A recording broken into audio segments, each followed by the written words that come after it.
Okay. And let's see what, F what? Function.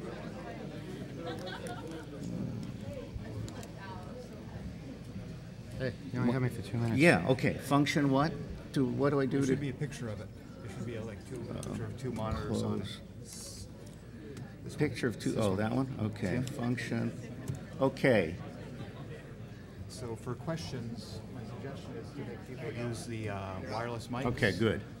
Yes, wireless mics. Okay. Okay. We've only got Eric for 2 minutes. I'm just trying to bring up my spy improv here. I was sound asleep. She had just stepped naked under a waterfall when the phone rang. It was very disappointing. I said, where the fuck is the phone coming from? Okay, view. Slideshow. All right, Eric, we'll make this real quick. It's been a real honor to be part of this. Win Schwartau recommended me, and for some reason he decided I should be the man in black with sunglasses. But truly, from the heart, it has been an honor. It's been my good fortune to be associated with this group, with HackTick, and I'm an elected member of Hackers in Silicon Valley, which you'll see a slide of in a minute. I know that doesn't look like me down in the right-hand corner. You can see RenderMan. But anyway, Eric, come on up here. Let me just give you these things, none of which has any kind of bug cam, whatever. This is a genuine Bobby hat. Cool. Well, that's what I needed. And my life is complete now. This is... No, it's not complete yet. This is a British cattle prod. I felt that. Now, interesting night ahead. I was going to give you a shower cap from the hotel for the waterboarding part, but this is the CIA Tickler, okay? And when it's not being used to tickle people, you can use it as a back scratcher. And I couldn't figure out whether you were left-handed or right-handed, so it says E2600 here, and it really does work. It saved my life. Since my wife doesn't scratch my back, this is it. And then last but not least, one of 12. One of 12 only lifetime awards for open source intelligence leadership. You've been a kindred spirit.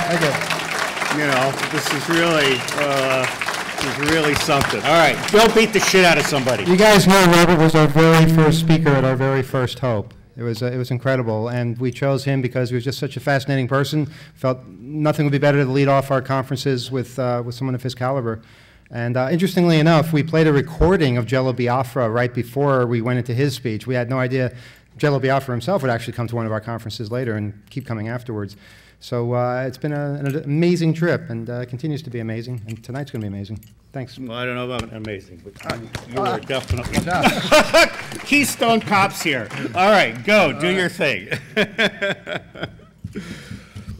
Well, I'm sorry that we didn't start at 10, because I really feel that you guys are all getting so elderly now that early hours are better. But in any event, I just wanted to start by showing you a few slides. Oh, that's Eric. I love it. I sent it to my kid. And that's the medal. And it says E2600 down there. And so, how many of you have not seen me before? Oh, not many. Okay, you're all here for a wild and crazy time. Okay, bring it on. God, village idiot and a war criminal. Bring it on. Somewhere in here I have to get power, because for 4 hours we're going to need it. So this is who I am for the 5 or 6 of you that haven't been here before. And this little preliminary slideshow won't take long. Okay, and a power strip, wow. All right, enough of that. It's very interesting because I ended my conference this year also. Former sergeant, came to my house and asked for my support. He was appointed as Assistant Deputy Director of National Intelligence for Open Source, primarily because he was the only one who showed up at the congressional hearing. I was sailing. I had my priorities straight.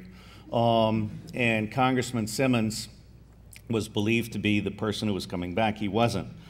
So anyway, this guy made me 2 promises. He says, look, you're the father of open source. I'll keep you in the loop, and I will not create a competing conference. Please support my nomination. And I did. Silly me.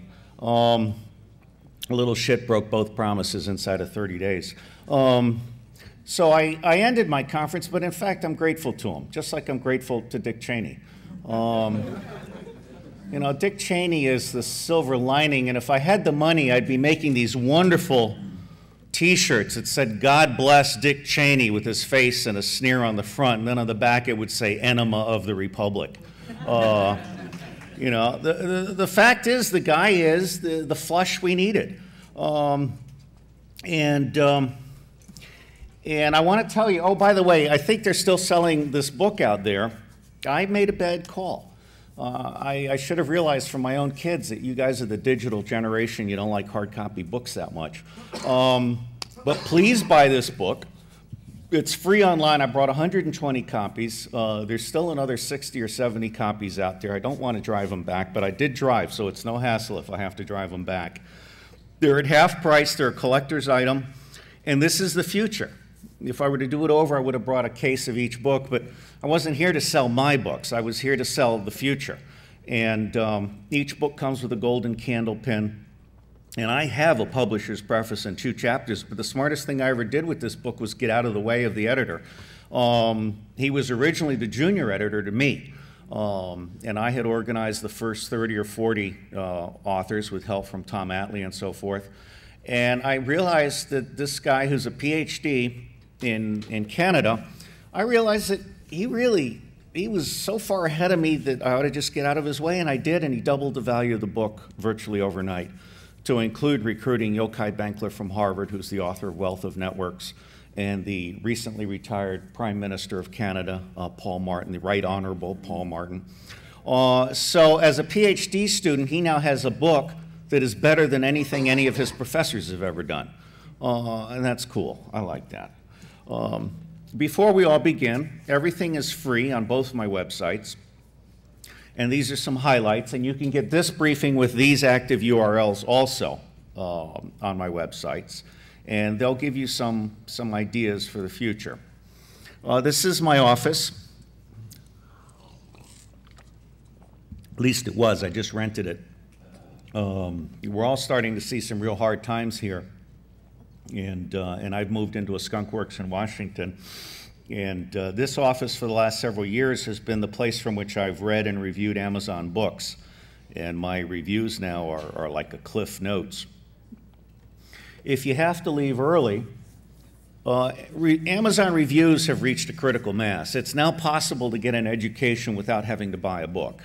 And so if you want to do reading in any area at all, going through the books and going through and seeing what the top book is and everything, this is really good. These are my most recent purchases. I've had 1,281 reviews. I've got 74 Listmania lists, and so forth. So enjoy. There is another Hackers Conference. How many of you know about the other Hackers Conference? Okay. That's the adults out on the West Coast. Stuart Brand, Larry Page from Google. Do no evil, right? And a bunch of others. And these are the guys that started in the Homebrew Garage Club. These are the guys that actually created computers in the first place, as opposed to the freaks. And fiber optic. And is fiber optic here? Do we know this year?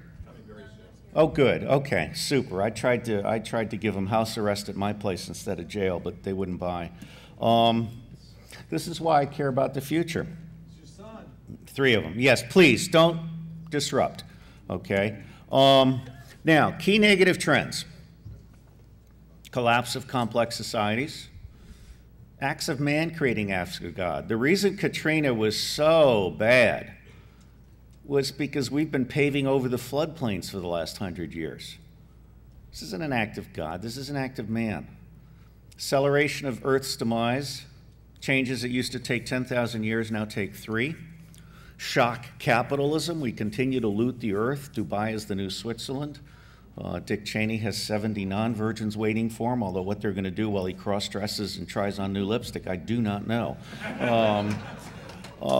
Political corruption is ascendant.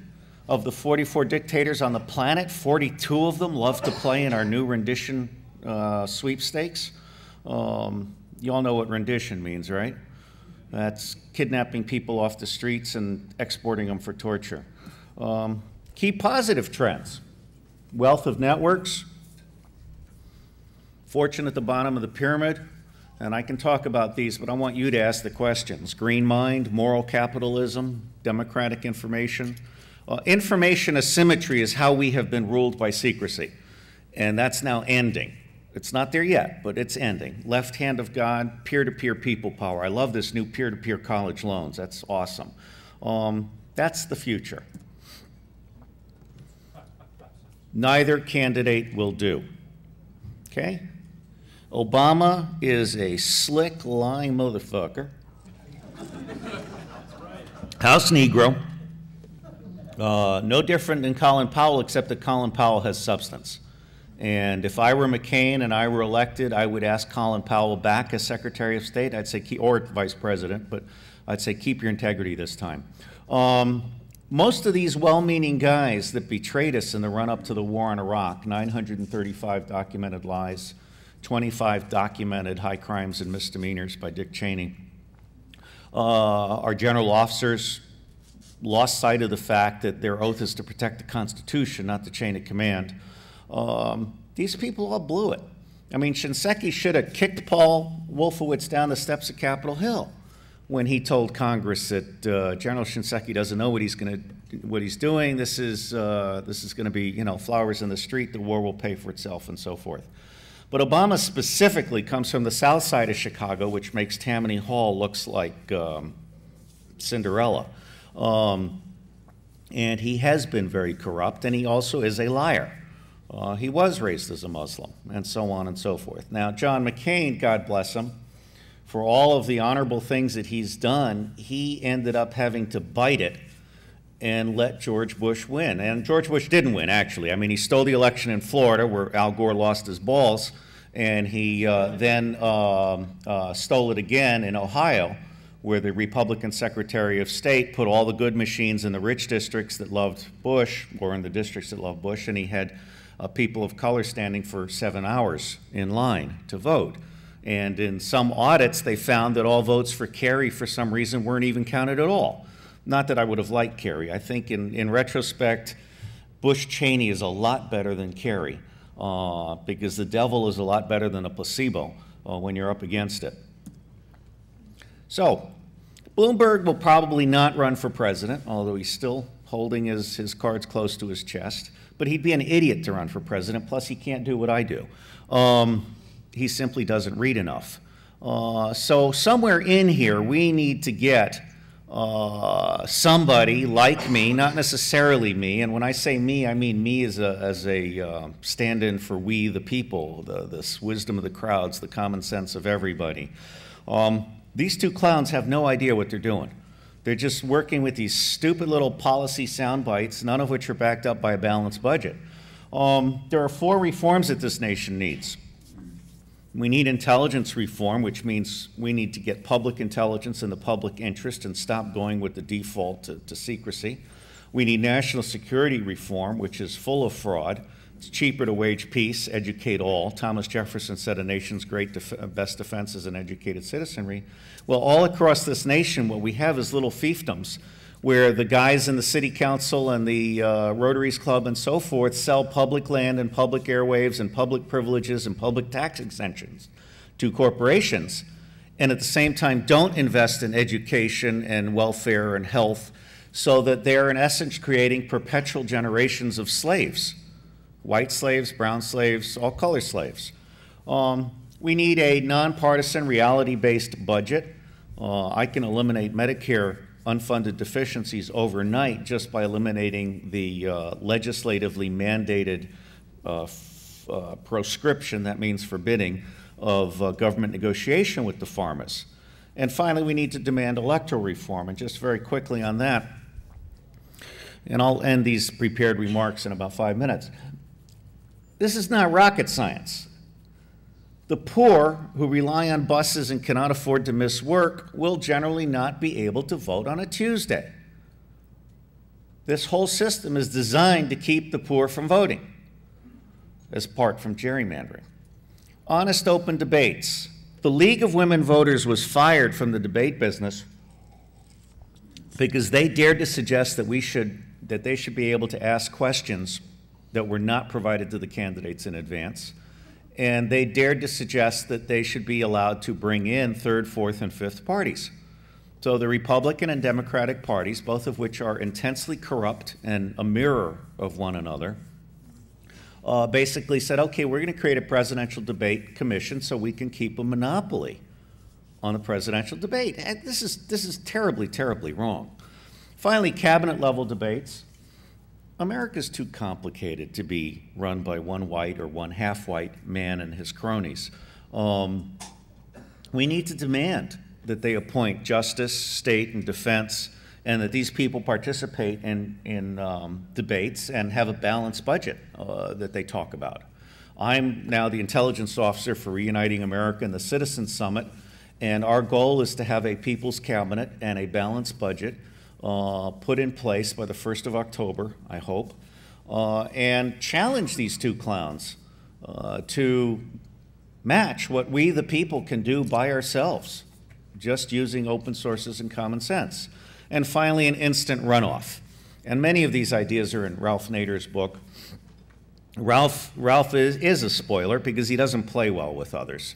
That's unfortunate. And I really like Ron Paul. I really like Dennis Kucinich, who's the only guy short enough to be qualified to be vice president to Obama. And then finally, prior to November 2009, full and balanced representation. I mean, in any given state, all of the libertarians should be counted as a libertarian bloc, and then tightly drawn districts in those instances where there is no libertarian resident can have one imported. But the whole idea here is that on the one hand, you count the full spectrum of political parties across the state.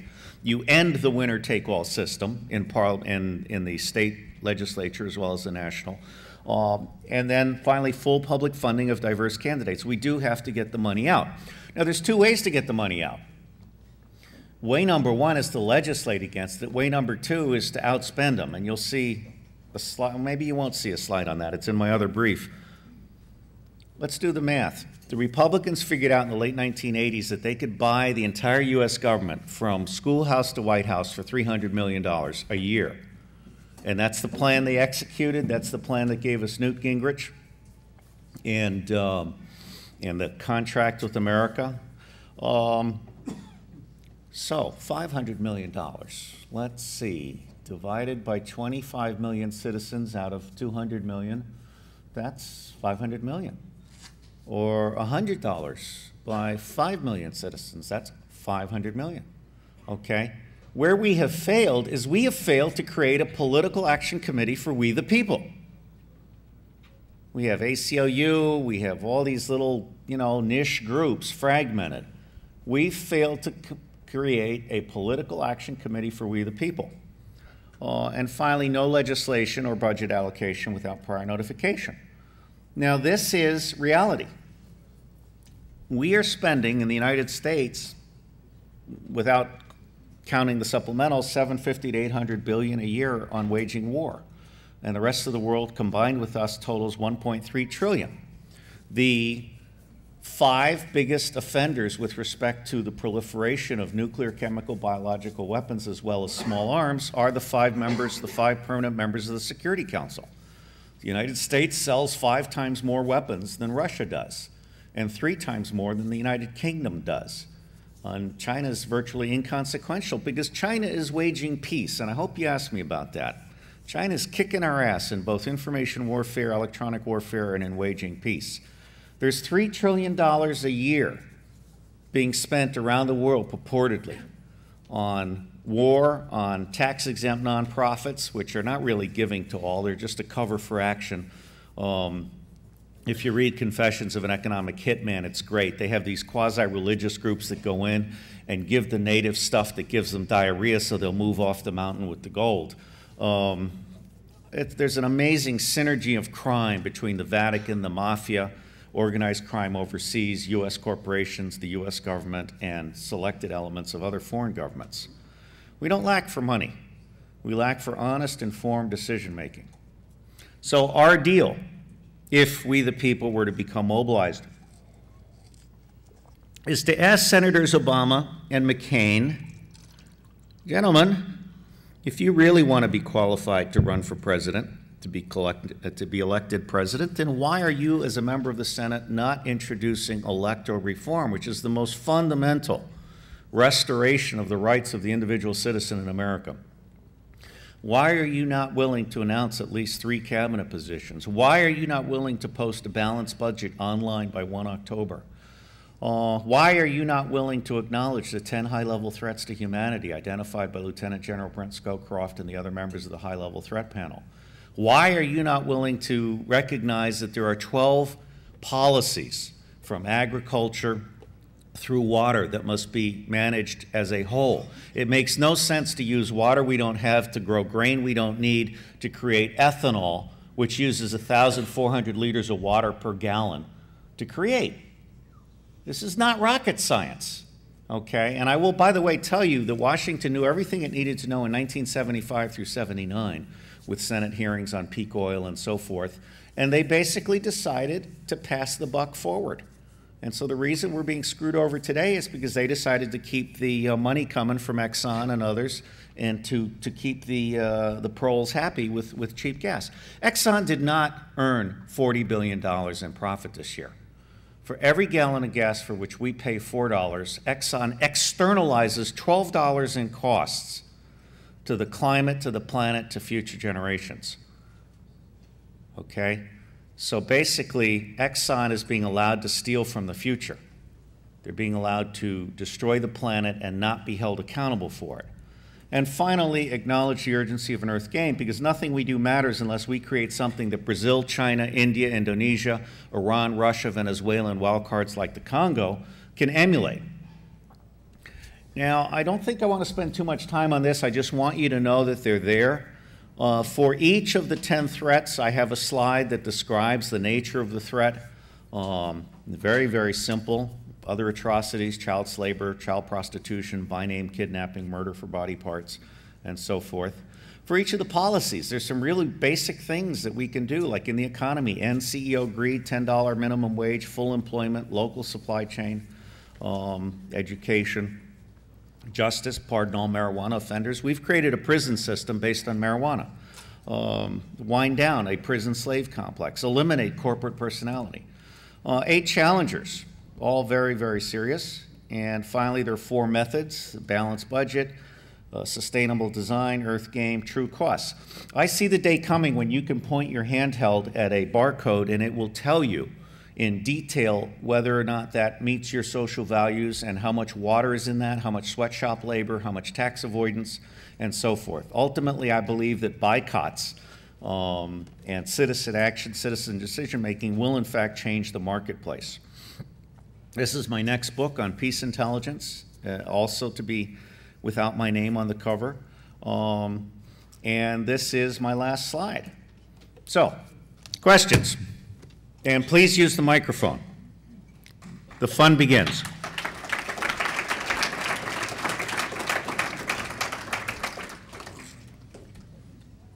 I can't see the mic, so please just be on the mic, and if you ask a really stupid question, I'll take you out back and beat the shit out of you.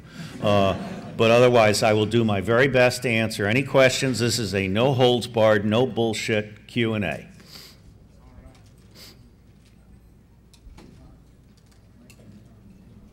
Is there a question? 1, 2, 3, Go ahead. 4. I was just wondering. Oh, go ahead. You go. No. Gentlemen. All right, the left has it. Left goes, then right. All righty. He's actually the right, you know, but I'm manipulating things. Okay, go on. When do you think the United States will ever move to a honest money system? In other words, government money versus corporation money, which funds all the bullshit that occurs? Yeah. That's a great question. I mean, most people don't realize that the Federal Reserve is not part of the federal government. The Federal Reserve is a front for the central banks. And both Andrew Jackson and Abraham Lincoln were assassinated conveniently when they were about to start, and John F. Kennedy, not Andrew Jackson, Lincoln and Kennedy were assassinated when both were thinking about going precisely in that direction. The Constitution calls for the U.S. government to be able to print money with the full faith and credit of the American people. And we managed to avoid this central bank bullshit until about 1935. When we got sucked into it, and then of course the Civil War was funded by Europe on both sides as part of creating this lending debt cycle with the government. I think it's not going to happen until we, the people, get very, very angry and demand it of our candidates as we, and in fact, you know, when I say the candidates are irrelevant, what I mean by that is all candidates have been irrelevant up to this point, and in large part because even a totally honest congressman, by the time he gets to Washington, he learns two things. The first thing he learns is that he's got to campaign every day for money, and only corporations will give him money under these circumstances. And two, there's something called party line corruption, which is that if you don't vote the party line in Congress, you don't get the nice office and the extra staff. And so we've really undermined our democracy considerably by the manner in which we've implemented so-called representational democracy. The other thing that's happening, apart from the fact that we need to kill the central bank and get rid of the whole concept of borrowing, if it were me, I'd just default on the loans. Sorry about that. True. Misunderstanding. They've stolen it all anyway. What's that? Yeah, exactly. Well, not only have they stolen it all, the ultimate cold call, which Mike Rupert talks about in Crossing the Rubicon, the chairman of the SEC had the balls to go down to Colombia, set a meeting up with the FARC and say, would you please invest your drug liquidity with us on Wall Street? I mean, this is a documented trip that this guy made. Okay? I mean, brazen. What you got to admire in a way. Actually, Afghanistan, which under the U.S. has gone from 0 to 80% of all heroin production in the United States, what happens is that under U.S. direction, now the Afghan poppies go into Pakistan, where General Musharraf's factories turn it into number 4 heroin.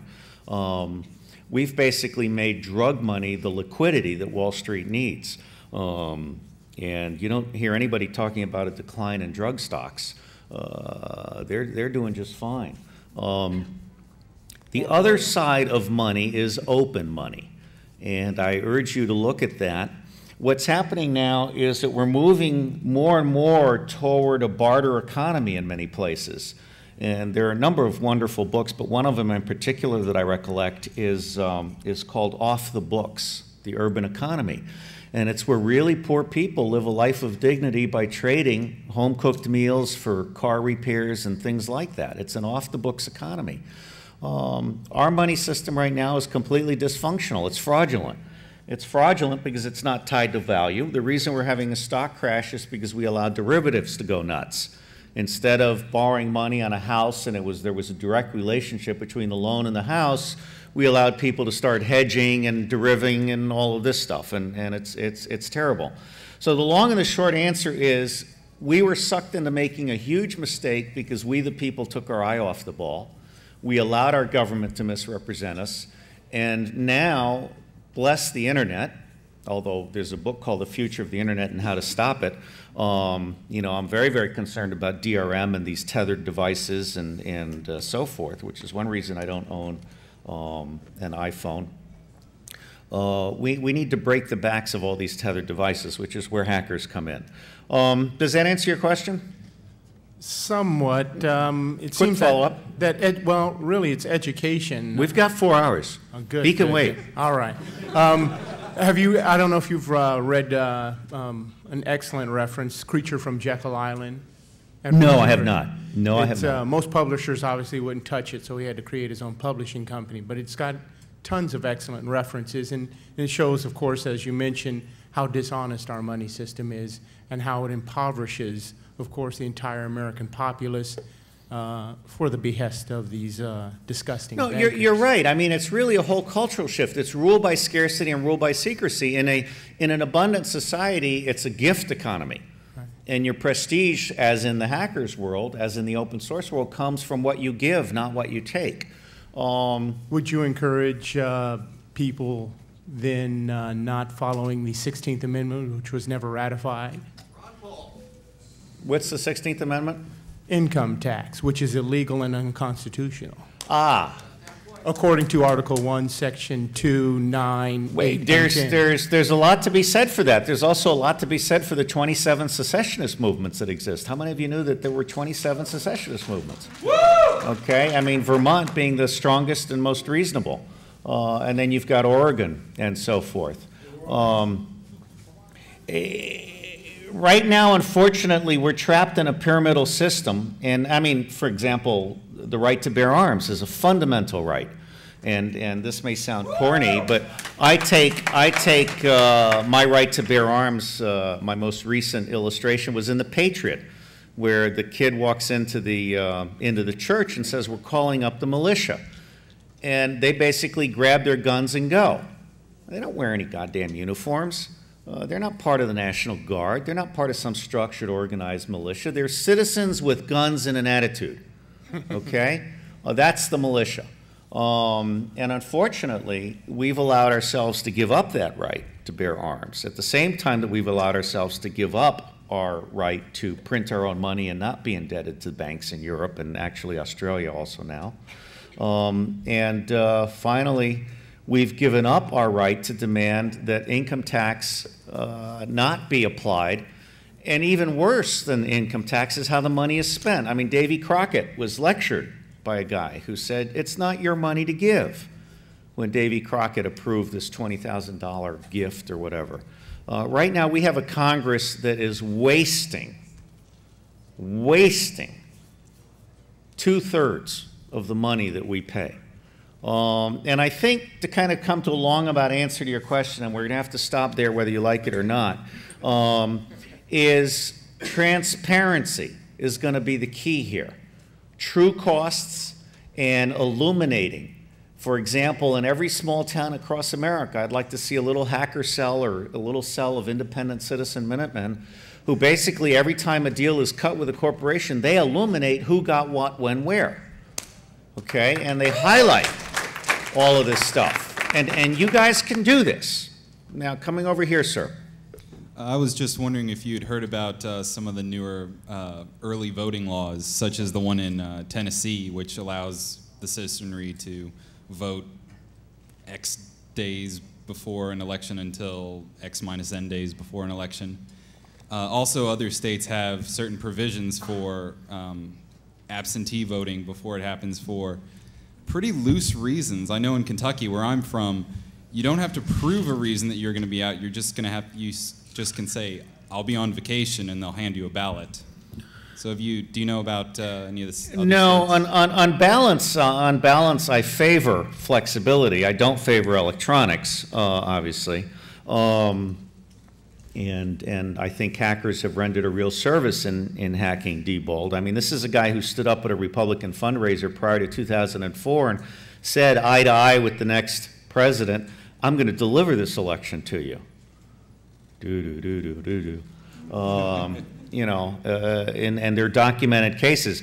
No, on balance, I favor anything that makes it possible to vote, but at the same time, there is this relationship between voting and education and civic duty and all of these other things that we've allowed to atrophy. There's a guy named Lionel, and any book I mention, generally I've reviewed it, and you don't have to buy it, just read my review. But there's a book by Lionel Tiger called The Manufacture of Evil. And one of the things he talks about is how the industrial era broke the connection of kinship. It broke the trust connection between people in cottage industries, eat local, home rule, all of that stuff, and people became commoditized. They became a good. And that's why globalization is so bad, because free trade is completely different from fair trade. I mean, fair trade is minimum wages everywhere, fair labor standards, the whole 9 yards.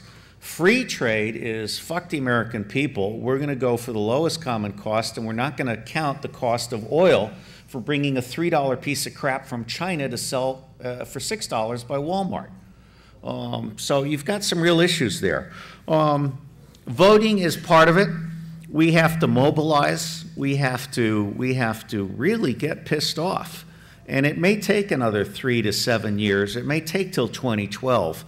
But I am hoping that this next administration will be the first administration in which the president is forced to listen to Reuniting America and other similar aggregate groups. Reuniting America consists of the leadership of ACLU all the way to Norquist and Americans for Tax Reform, who I love and admire very much.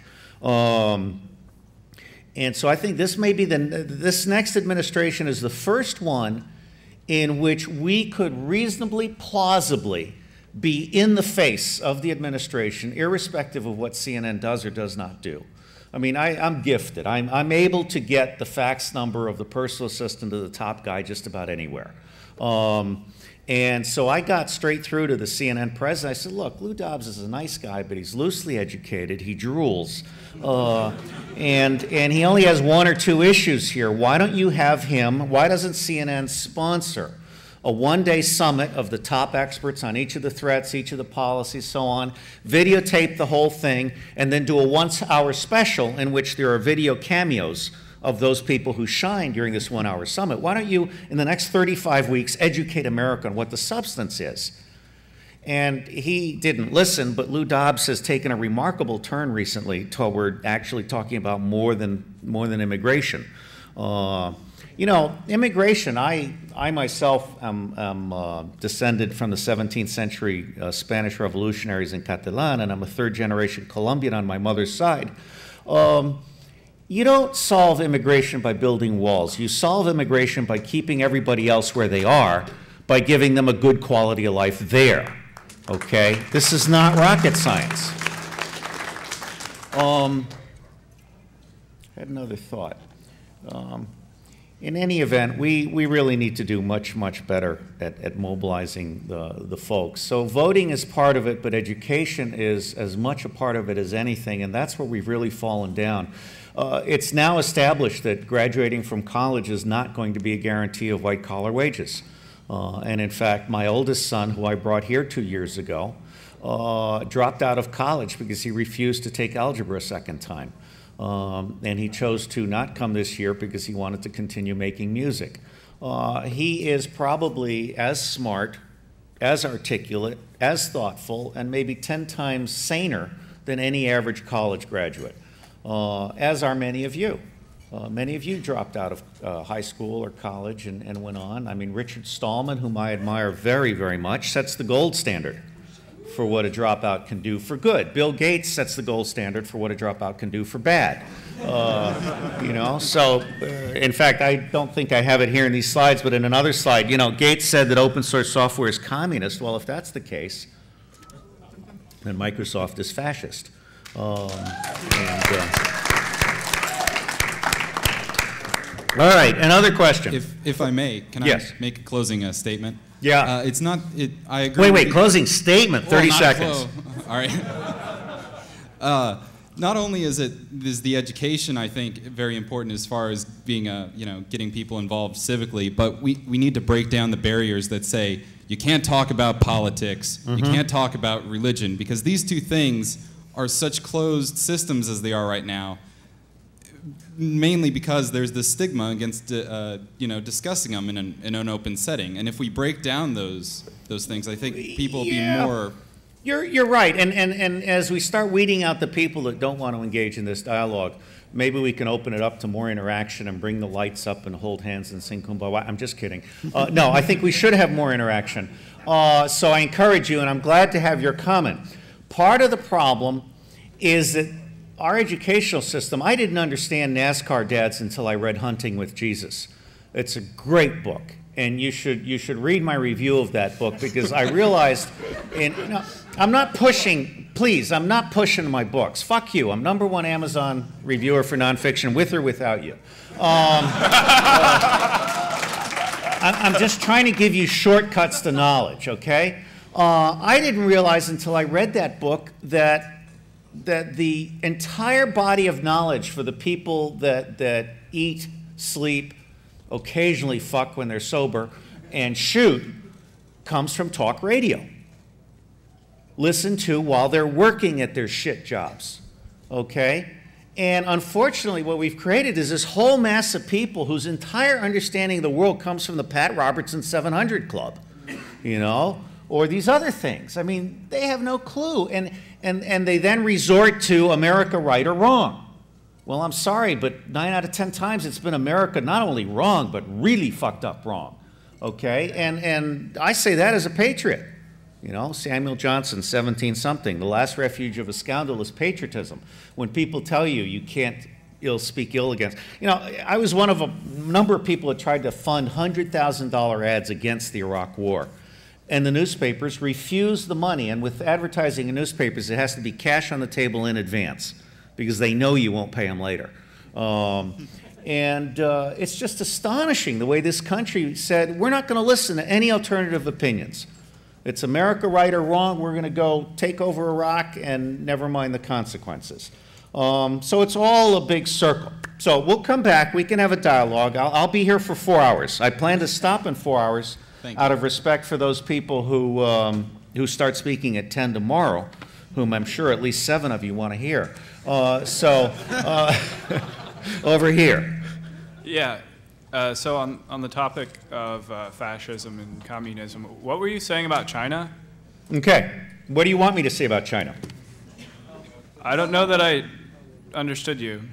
Okay. China graduates more honor students from high school every year than we graduate from high school all the way down to the shit high schools that do social promotion. What does that tell you about where they're going? Now, if you guys look up, it's online. I wrote a wonderful 2-page memo which went toward the Assistant Secretary of Defense for Special Operations. The U.S. has something now called irregular warfare. It's code for waging peace. Somewhere deep in the Pentagon, they finally figured out that maybe we need to wage peace as a means of reducing the chances of our waging war. The Chinese, since Wen Xiaotao and I and Emmanuel and all of you got together in 1994, the Chinese have been focused virtually exclusively on developing innovation in electronic warfare. You know how you can buy those things that you plug in at Best Buy? You can plug a jack into your cable modem, and then you can plug it into the wall, and then the entire electrical system becomes kind of a circuit, and then you can plug another one in on the other end and plug it in. Well, the Chinese have figured out how to penetrate any computer not connected to the internet that is connected to the grid. This is pretty cool. And one of the reasons Peterson Air Force Base is moving all its computers is because they walked into an underground bunker that was supposedly completely isolated, except it was on the grid. And there was the Chinese equivalent of, fuck you, assholes, we were here.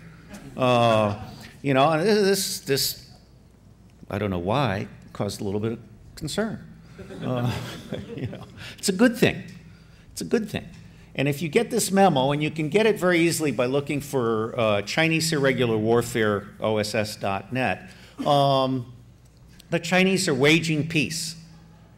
When they do a trade delegation, their president shows up, not some dipshit assistant secretary who's a political appointee, okay? The Chinese cultural centers are 5 times better than ours. They're offering free Chinese lessons all over the world, but particularly in the Southern Hemisphere. They are exporting men. Argentina will be majority Chinese by 2025, okay? And many areas in Africa will be majority Chinese. That's an area where they're beating the shit out of the Indians. The Indians haven't figured out the whole export our manhood bit. And so it's very, very interesting. Now, I believe in China. I believe that people like John Mack at Morgan Guarantee have done some absolutely incredible things with the Chinese. In fact, I was watching him on Bloomberg a year or 2 ago, and he was giving a speech about how he got a really good deal with the Chinese. And in this speech, he says, you know, I finally got to meet with the Prime Minister, and I said, why are you giving us this business? And this is a direct quote from John Mack, who I don't know personally, but I admire very much. the Prime Minister is reputed to have said, because you're the only delegation that came without a lawyer. That's good. That's very good. And so I think China is not stupid. China, like Iran is Persians, okay? They're not ragheads. They're Persians. They go back a long way. And we need to respect all of this. I think China recognizes all of these things. China has grasped the reality of the need for real-time science. I mean, changes on the planet that used to take 10,000 years now take 3. I believe that China is potentially a catalyst, a critical player, as with India, and perhaps Iran, and certainly Russia. They're potential critical players in getting it right. And what we have to do is we have to spend the next 5 to 7 years building a model, which I've tried to do with Earth Intelligence Network, which at the briefing that you all missed, you can see the slides with the notes at my website. We don't own Earth Intelligence Network. We don't control anything. We're just putting a meme out there. I'm trying to put out an analytic model for people to adopt, and they can adopt it and apply it anywhere. So in my view, China is not the enemy. China is a potential ally, and if we're lucky, they won't dismiss us. Over here. Actually, I'd like you to go back to the China thing because I don't understand it. I have, I guess, a different understanding of China than you do, so I'd like you to go back and talk about it some more. But I have a different question. You said 5 million people donating $100 each is $500 million, which beats what the Republicans need to take over the government each year. Is that? Yeah, more or less. Right. Well, besides the fact that I offered you $100 earlier today and you told me to stop drinking and shut up. Well, you know, it's real. I bought this guy lunch, and I'm a recovering alcoholic, and he's slugging down Bloody Marys. There's like this little cognitive dissonance there, especially since I'm paying. So I asked him not to flaunt his drunkenness in front of me. Not that I don't like drunkenness, especially in naked women that don't have a lot of fat on them. So, you know, it's this balance. So let's leave all those personalities aside. Since I told you I didn't want the 100, I want the system to have the 100. This isn't about me. This is about us. Okay, go on. What's your question? Maybe I'm naive. It doesn't. Well, first of all, even if it's hard to get 5 million people to donate $100, it's not. We're just not organized to do it. Robert, Mr. Steele, it costs $12.50 to register a domain name. Call it the People's Political Action Committee, PPAC. Who's going to start this? How do we, make this move forward? Well, Jim Turner, who is Ralph Nader's second employee, has already created the Transpartisan People's Trust as a Transpartisan People's Bank to start taking the money. Where we've been delayed is Reuniting America has, for the last several years, focused on leadership education. And they've been focused on, and I thank you for the question, it's a good one. They focused on bringing the leaders from left to right, ACLU to Norquist and others together. And what we've discovered is that from left to right, we have certain common grounds, among them civil liberties. From left to right, we're all equally concerned about civil liberties. We're all equally concerned about the budget deficit. We're all equally concerned about the fact that we're just losing ground internationally overall. I'm hoping that the Citizens Summit, which is designed to take place in Chicago on Lincoln's birthday, 2009, that the Citizens Summit will be the first shot in creating a Citizens Political Action Committee, and at every level. I mean, one of the beautiful things about Yochai Benkler's book, The Wealth of Networks. By the way, how many people are standing in line for each line? 3 versus 4. 3 or 4. Okay, all right. I'm going to try and go fast. And what I'd like to do is go real short and fast in the first hour, and then half of you can leave, and then in the second hour we'll start stretching, and then the other half of you can leave, and then the 2 people that are left will sit here and talk for a couple of hours. Okay? So I want to be good to all of you. And also, you know, we can make this conventional show and tell, or we can make this really wild and crazy and talk about, you know, spy stuff, which is what used to keep people glued to their seats. February 9th, Lincoln's. Well, I think it's like the 20th, but February sometime in Chicago, there's a Citizen Summit. If you go to citizensummit.us or if you go to reunitingamerica.org, you'll find it. And I'll be ginning some stuff up, but I'm certainly hoping to have a convergence of hackers there, because the ultimate hack in this century is getting our government back. Okay. You've touched a little bit about your thoughts on Ralph Nader. I was wondering if you could elaborate a bit on some of the third-party presidential candidates this fall, like Cynthia McKinney and Bob Barr, and, of course, Ralph Nader. That's all. Okay, it's a very, very good question. I mean, the system is stacked against third parties. For example, states have been allowed by the Supreme Court to rule that independents do not have a right to be invited to the debates, even independents who are running on a legitimate slate. So the system is totally hosed, and the only reason it's allowed to remain hosed is because the courts are being allowed to trump the people. And we really need to ramp up this whole thing. Now, unfortunately, partly because third-party candidacies are so irrelevant now, the third-party candidates are largely non-entities. Is McKinney that deep black woman? Yeah, she used Right. to actually be a Democrat, and Bob Barr used to be a Republican. Also, Mike Gravel, Right, who was yeah, running you know, in the these are- Democratic, went to the Libertarian Party. I don't believe you know. much in third parties of convenience. I do believe in libertarians. I do believe in Greens. And unfortunately, the Greens, the Libertarians, and the Reforms seem to have staffs whose I'm trying to think of an alternative for fucked up. I mean, the staffs of these people are so fucked up, they're exceeded only by the fucked upnesses of Obama and McCain staffs. You know, these staffs are all these insular people who are focused on tactical, get out the vote, whatever it takes. There isn't a single one of them that can do what I have done in 15 minutes, which is review the 10 threats, the 12 policies, the 8 challengers, and then in my brief earlier this morning, there was actually a strategy and operational implementation through the internet and so forth. This is not rocket science.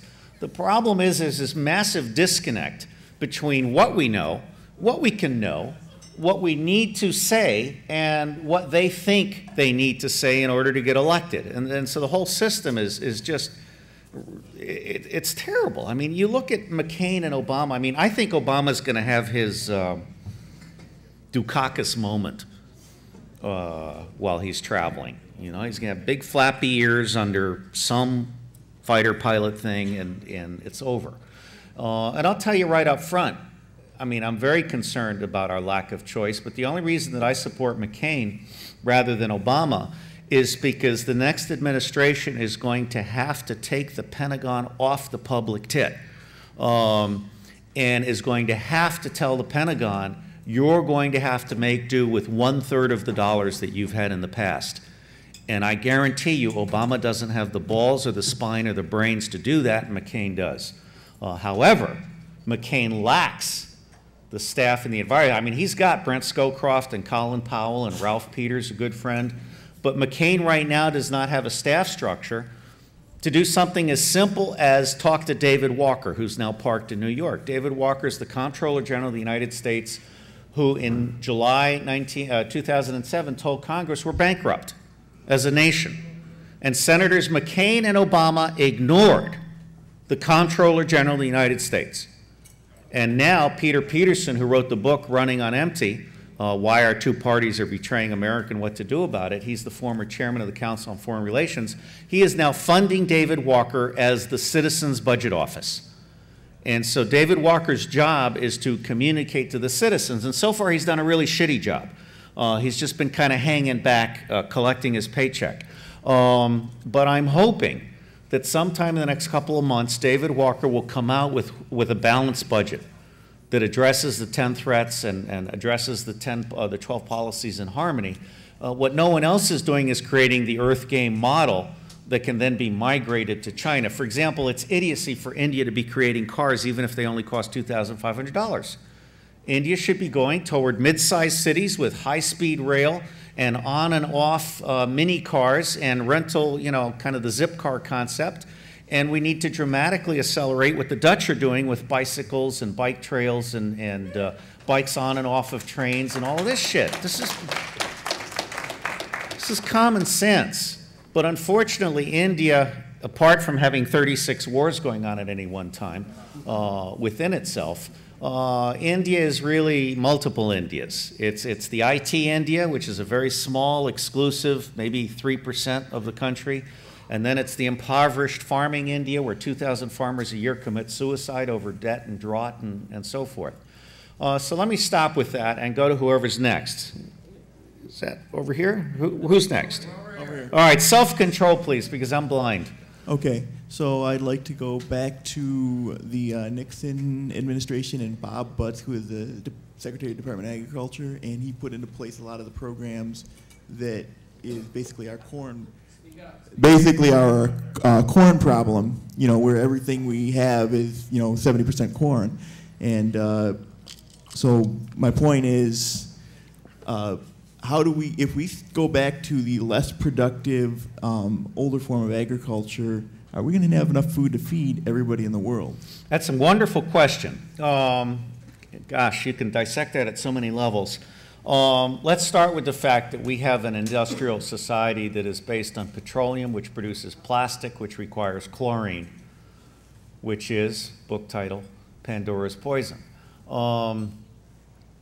I drove through Iowa, and I was looking at the whole corn thing, and I didn't realize it, but Iowa has to import corn for people to eat, because Iowa is growing corn to be force-fed to cattle, whose shit is now a byproduct in spinach. All right, I mean, you know, for those of us that are recovering alcoholics, what's the alternative? In fact, if anyone wants to hold hands afterwards, I'll stay for about 4 seconds. The whole issue of productivity is the point of your question that I want to focus on.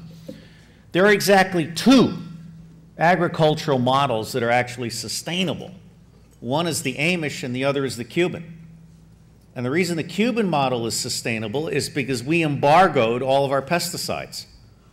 And Cuba went with a full employment model that was less productive in the total aggregate production, but in fact turned out to be much more fruitful. I think this whole move across America to eat local is a good one. I anticipate the day when we'll start tearing up strip malls and restoring local agricultural productivity.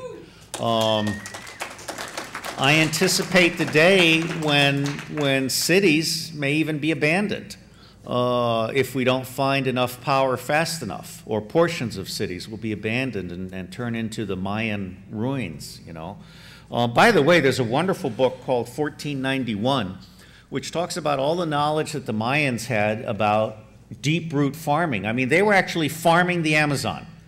They had figured out how to make the Amazon do what they wanted without strip farming. So the whole issue of agricultural productivity is one that has to be considered in this larger context. For example, in India, a French company went in there, and in partnership with the Gamine guy, who's Nobel Prize winner, and rightly so, they created a nutritious yogurt in a disposable, biodegradable container that could be afforded by poor Indian mothers for their kids. And the whole model of capitalism is in the process of turning on its head. Right now we have immoral, predatory capitalism that is focused on the billion at the top who can afford to replace their sub-zero fridge every 3 years, okay? An African refrigerator costs $2. It's a cement jar with a long neck, an air gap, another cement jar with a long neck, and buried in the ground it keeps meat fresh for 5 days. Costs $2. So this whole issue and C.K. Prahalad, who's one of a handful of people who have deeply influenced me, he wrote this book called The Fortune at the Bottom of the Pyramid, and he points out that modern capitalism is based on not only the billion at the top, but on an infinite liberty to basically consume the earth and toxify the earth. I mean, there's a book called High-Tech Trash. There are many other books along these veins. So the 5 billion at the bottom, most interestingly, have 4 trillion a year. 1 trillion, 4 trillion. That's the future. And I gave an invited rant to Paul Allen's Interval Corporation back in 93 or 94. You can find it by looking for Godman and Interval and my name and OSS.net, and that'll narrow it down. But take him out and drop him off the side of the building. Okay, yeah, you know, now that I'm a recovering alcoholic, it's no longer funny. And I say that because I've discovered that the more I say it, the stronger I feel. What we have here is a need. We have a need to really understand that the future of the planet depends on full employment. It also depends on education. The best dollar invested in foreign aid is invested in the education of a woman. You educate a woman, she doesn't put up with the drunk asshole anymore. She finds a way to get a microloan. Yeah, God bless you. I mean, my own wife is a saint. I mean, she's put up with a lot of shit, which is one of the reasons why I got interested recently of the economics between whoredom and wifedom. And I'm kind of looking at that. Somehow I think the wives are not getting the better part of the deal, at least after year 5. So it's a fascinating world, and it's a world that I, honest to God, believe is rich in promise if groups like this take the tools that they have. And I personally am anti-Google. I know we've got a lot of Google spies in the audience and some not so, somewhat more overt.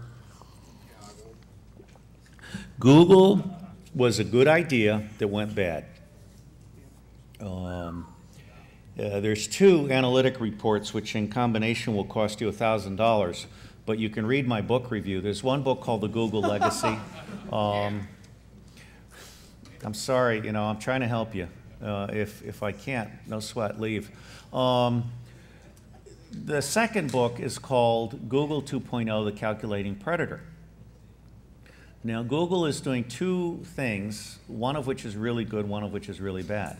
The really good is they've taken computational mathematics to a level that is out of this world. It's another planet, and it's quite spectacular.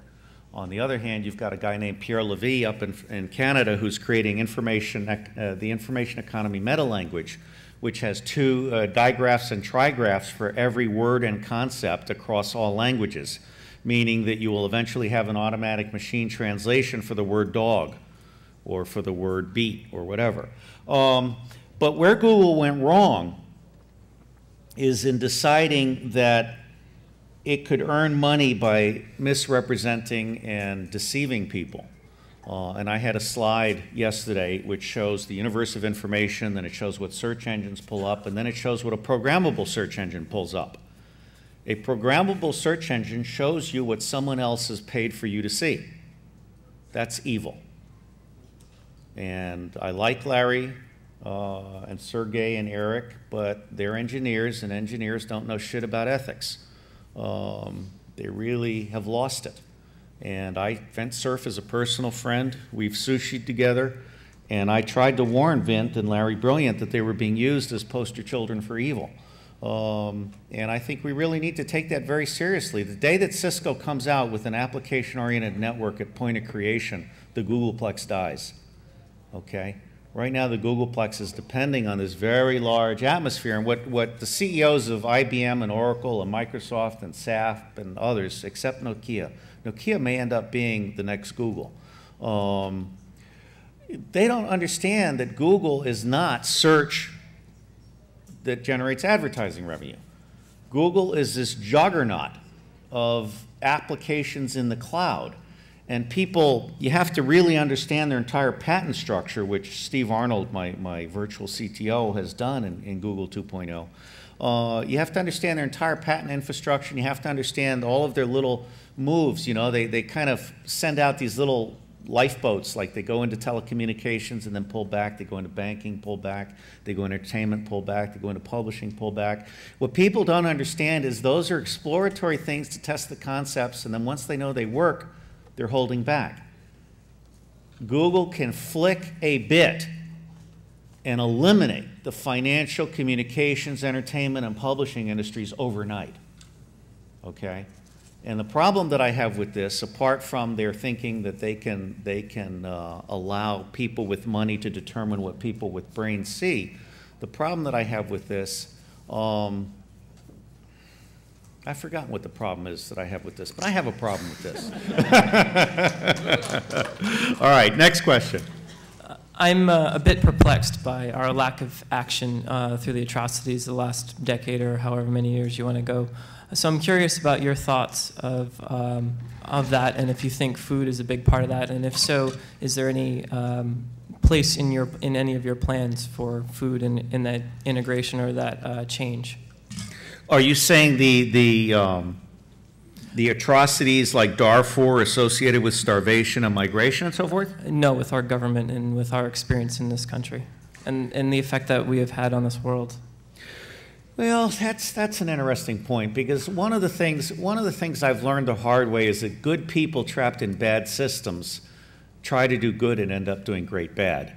I mean, our government is not evil at the personal level. It's really only evil in what it's allowed to do in our name. I mean, I'm stunned that we're not out burning tires in the streets.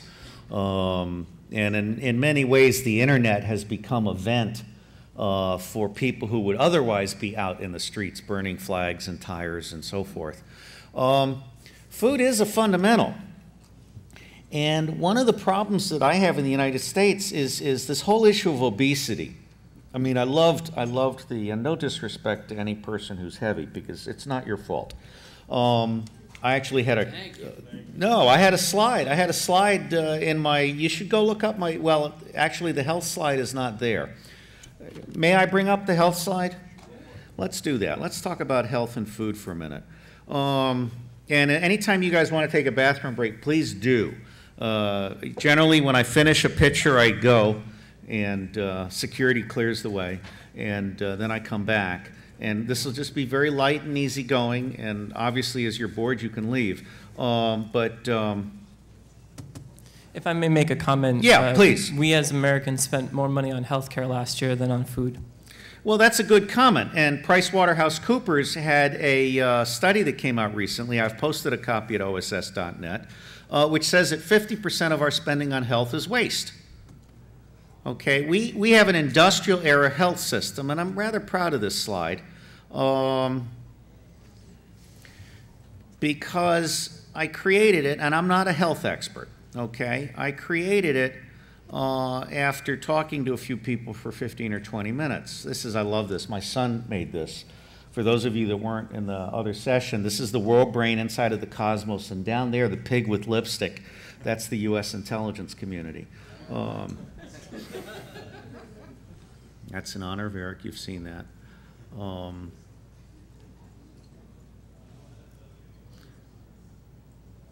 let you see this. Okay. Yeah, someone else did that. I love it. All right, let's leave this one up for a couple seconds. Can you read it in the back? Yeah. Okay.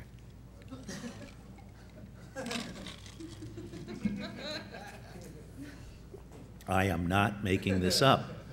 Even worse than that, we have officers like at the National Ground Intelligence Center whose sole purpose in life is to fabricate data, manipulate data, to create justifications for weapon systems we don't need that we can't afford.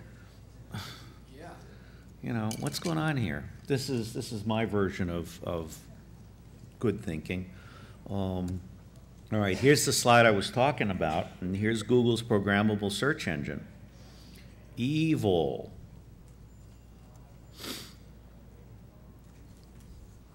This is all on the internet. This is the how I want to spend $500 million. We can talk about that later. Oh, this is really cool. If you pull this slide down from my website, you can drill down. It's a PDF inside of a PowerPoint. And so it scales infinitely, and you can drill down to what my friend Dick Clavens and Brad Ashford have done, which is show how all of the sciences on the purple side are related to all the humanities. And you and I are at the intersection of cognitive science and collective intelligence emergent, but we already have a world brain. Screw Web 3.0 and Web 4.0. They're already here. What we need is human networks with low-level tools that are able to do sense-making on the fly. All of this Nova Spivak stuff, I love Novak. He's got a chapter in the book, which please buy it. I mean, I can drive the 4 boxes away, but they really are amazing, amazing collections of work. I'm building this.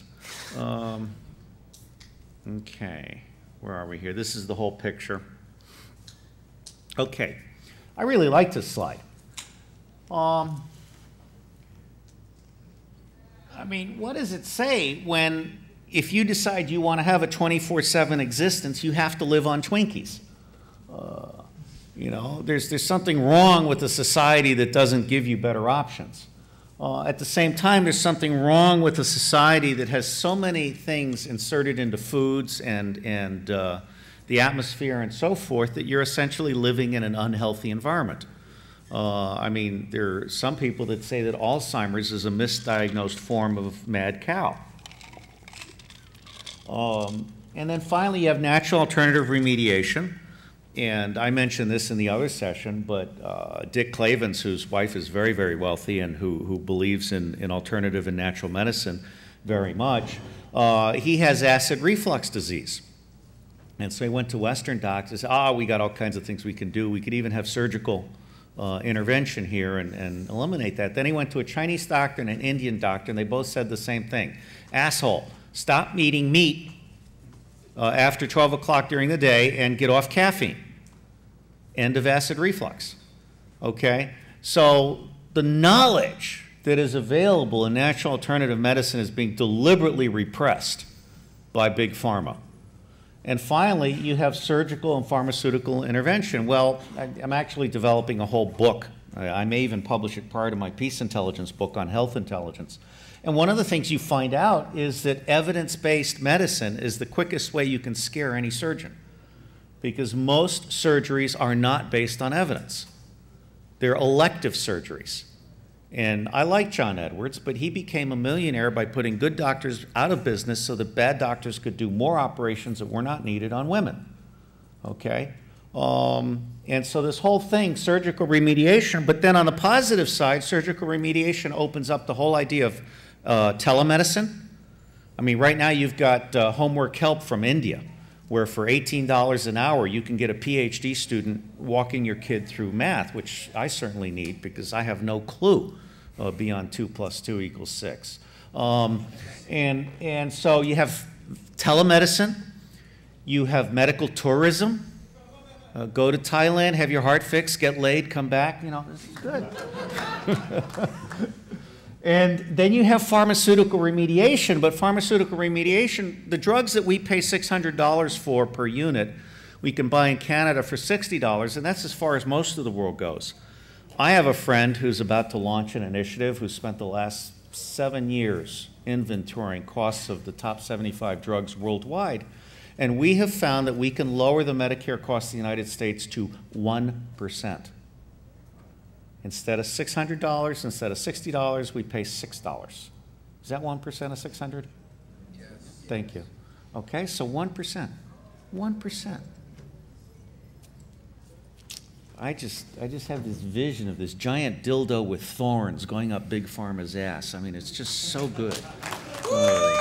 On that note, is there a place, on that note, yes. Is there a place in any of your plans for any of that sort of implementation? Oh yeah. Could you enlighten us? What's that? Can you enlighten us? I have a very complicated life. I guess I ask because I think I'm very passionate about the effects of food on us, and I think it is really important for us to consider. Well, I agree. And in fact, I wrote a book, or I actually put together a book trying to help Congressman Simmons get elected, and then his idiot staff didn't hand it out. I'm serious. I did a book called The Smart Nation Act, Public Intelligence in the Public Interest. And I published it at my own expense, sent 240 copies to Simmons' staff, and said, hand this out to every thought leader in his district. And 2 newspapers turned against him, not because he was a bad congressman, but because he didn't have any big ideas. He lost by 80 votes. Had those 240 books been handed out, he would have won by at least 50 votes. Anyway, healthy country. You know, Hans Morgenthau, Power Politics, have I got it right? Someone who was here in the 70s? The population is one of the most fundamental foundations for national power. And so we have had a whole series of administrations. In fact, there's something called NSSDM 2000, which was an attempt in the United States to have a population policy. It was an attempt to understand the demographics of aging, the demographics of immigration, how you want to manage your population so that you have a healthy, vibrant population with a good age and gender mix and all this.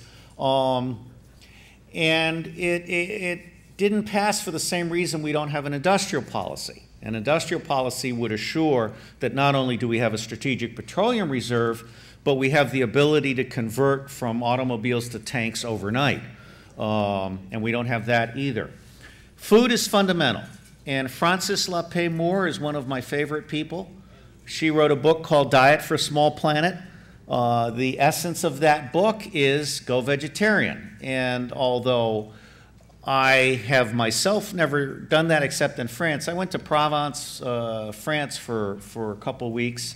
I was in this seminar, and they fed us vegetarian food for 2 weeks, and I loved it. It was great. I had absolutely zero withdrawal symptoms from meat or sausage or pork or anything else. It's possible to have a healthy diet that does not support mega farms of cattle and sheep and pigs and all this other stuff. So Diet for a Small Planet is very, very good. Frances LaPaix Moore has written other books since then, including her latest, Get a Grip. I recommend all the books by Frances LaPaix Moore. And so I would say to you that health and food are two of the fundamentals, and an enlightened president would have an agricultural secretary, an interior secretary. They might even have a food secretary. And then you have the whole issue of food security. I mean, our food security sucks. You know, FDA is never going to figure out where the salmonella came from. Exactly. There are too many sources. So I thank you for bringing up this whole issue of food. I think it's fundamental. You are what you eat in many ways, which is why I look younger this year. Next question. Yeah, actually, I'm glad you just started talking about health because I had a bone to pick with you from your earlier talk. Just because you talked about alternative medicine and evidence-based medicine as if they weren't diametrically opposed. And that's always seemed to me definitionally that the notion of alternative medicine was that it's an alternative because there's no evidence for it. And the example that you used of not eating meat before bedtime, I mean, that's something that is not, Chinese medicine, that's not non-Western medicine. That's just like proven evidence-based medicine that just so happened to be given by an alternative doctor. I mean, alternative medicine is, energy zones in the body and sticking needles into them and things like that. Well, we don't need to argue about semantics. And one thing I did say in my earlier thing is that we found that acupuncture actually is wonderful at pain remediation, which then allows other things to happen. So no, I'm not here to quibble with you about the terms, and I'm sure that this slide can be improved. But I take your point, and I can change this. But the whole idea here is that within the context of this slide, nobody is cataloging the true cost to society or the true cost to heal for all those things that are preventable and all those things that are not preventable. I mean, I have 3 sons in school, well, 2 sons in school, and the youngest is in elementary school, and a year does not go by when our whole world does not turn upside down because at least 6 mothers have kids with allergies to peanuts. And what we're starting to find out is that allergies are erupting from our food and drink and medical supply chains. FDA has no clue.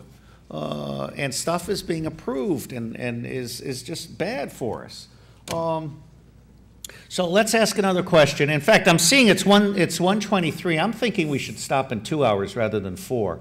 5 stories. Okay, 5 stories. Okay, I have Vietnam, JFK, spy stories. What? North American Union. All right, I'll tell you what. I'll start with the first 3. I'll start with the first 3. Let's go with spy stories. Okay, most of you were here 2 years ago, right? So you know the 2 most important skills in spying? All right, the first one is listening. The second one is typing. Okay, for every hour of agent meeting, you've got 4 hours of typing. And if you're doing terrorist meetings, which I did, I was one of the first guys to do terrorist full-time, you have to tape record the session, and then you have to do a transcript yourself. You know, and that's a real pain in the ass. Well, no, it's like being a cop, you know. It's 90% boredom and 10% sheer terror. Okay, all right, pipe down, please. Other spy stories, I mean, I'm not going to violate any secrets. The best 2 books on spying are Alan Dulles, The Craft of Intelligence, and Miles Copeland, Without Cloak or Dagger. The problem with spying is that it's a facade. You can't be a good spy if you insist on going in and out of an embassy 5 times a day. If you're a junior officer who's spending more money than the political counselor. If you seem to have an unbridled schedule. Or when we go to steal a code book, everybody comes into the embassy at 5 o'clock at night for their evening briefing, and the gate guards, who are local nationals, call liaison, which employs them and says, hey, CIA is working tonight. And so liaison puts out a couple of cards. They very quickly find out which target we're casing or which target we're actually going into after a year of casing. And then the next morning, after we've stolen the code books, local liaison goes into the ambassador and says, hey, CIA got your code books last night. And NSA pretends this really matters. You know, it's just unbelievable. Diplomatic pouches are fun. They're accompanied, unaccompanied. We can walk through walls. The way you walk through walls, except it gets harder when you've got humans or dogs. But the way you walk through walls is basically being able to get through any system. And digital systems are really giving them a problem because they're much, much more cumbersome. And much, you know, backups and so forth, especially webcam backups that are remotely monitored. Now you're in deep shit. And this whole Mission Impossible thing doesn't happen. John Perry Barlow, lyricist for the Grateful Dead, co-founder of EFF, I got him into CIA after my first conference. And he wrote an article in Forbes called Why Spy, I think it was. And he said, if you want to see the last vestiges of the Soviet Gulag, go to CIA. We're talking gray metal desks. We're talking a phone system of secure and unsecure phones so badly designed you can't tell which phone is ringing. Okay? I mean, it's with a tip of the hat to Nat at O'Reilly. He talks about open source as Darwinism and malware and proprietary software as intelligent design that's not so intelligent. Well, I got news for you. Our spies are clueless. We have occasional successes. Afghanistan was a success after a fashion, but only after Charlie Wilson forced CIA to do its job. And so there are issues there. I think on spying, I'd like to answer 5 or 6 quick questions. So throw them out. Have you read Legacy of Ashes? Yes, Legacy of Ashes is an excellent book. I've reviewed it. By the way, it's unfortunate. And I swear this is not self-promotion, but if you want to read my review when it's been buried by hundreds of other reviews, I'm sorry, but you have to pick me as an interesting person. That's the way Amazon works. If you and someone else taught me this. If you pick me as an interesting person, then every time you look at a book, if I have reviewed it, my review pops to the top. And I write what are called summative reviews. And I'm one of the very few reviewers that also provides links to other books. So you can kind of follow a path here and read my reviews across all 300 or 400 intelligence books that I reviewed. I became an Amazon reviewer by accident. I had written 2 books, On Intelligence, Spies and Secrecy in an Open World, and then The New Craft of Intelligence, Personal, Public, and Political. And each one had an annotated bibliography, and I loaded both one afternoon in April 2000, and I was instantly one of the top 1,000 Amazon reviewers because they just started out. And then over time, I kind of got hooked. It's a business expense. I spend about $5,000 a year on books, and I just reviewed that 2600 thing, which is beautiful.